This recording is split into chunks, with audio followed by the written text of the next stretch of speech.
ஆரம்பிச்சாங்க. இவங்களும் fair NEET ஆரம்பிச்சிருந்தா problem இல்ல.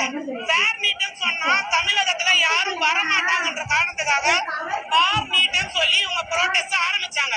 இன்னைக்கு சாயங்காலம் வரைக்கும் இவங்க என்ன சொன்னாங்கன்னா, ப்ரோட்டஸ்ட் நடக்கும், நீட் பேன் ஆகிற வரைக்கும் இந்த இடத்துல ப்ரோட்டஸ்ட் நடக்கும், இந்த இல்லம் எப்பவுமே பாலன் இல்லம் உங்களுக்காக திறந்திருக்கும் எவ்வளவு நாள் ஆனாலும் சொன்னாங்க.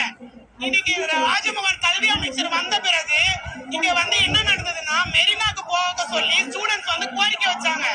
மெரினாக்கு போக கூடாது, இங்கதான் நடக்கணும்னு அவங்களுக்கு ஒரு ஈகோ கிளாஷஸ்னால திடீர்னு எடுத்த முடிவு தான் இந்த முடிவு. இவங்க இன்னைக்கு ஈவினிங் வரை எந்த ஒரு முடிவும் எடுக்கல.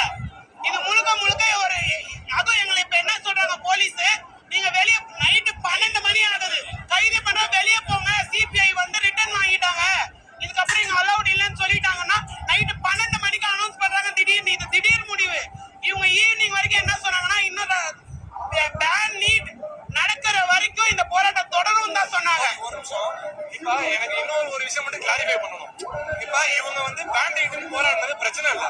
ஒருவேளை இவங்க இதை மட்டும் சொல்லுங்க, என்னன்னா டெல்லியில இருக்கிற சிஜேபியோட அமைப்பும் தமிழகத்துல இருக்கு, டெல்லியில இருக்கிற சிஜேபியும் தமிழகத்துல இருக்கிற சிஜேபியும் வேற வேற பார்ட்டி ஒன்னா இருந்தாலும் எங்களுடைய மோட்டோ வேற அப்படின்னு சொல்லிட்டீங்க கூட நாங்க வெளியே போயிடுறோம்.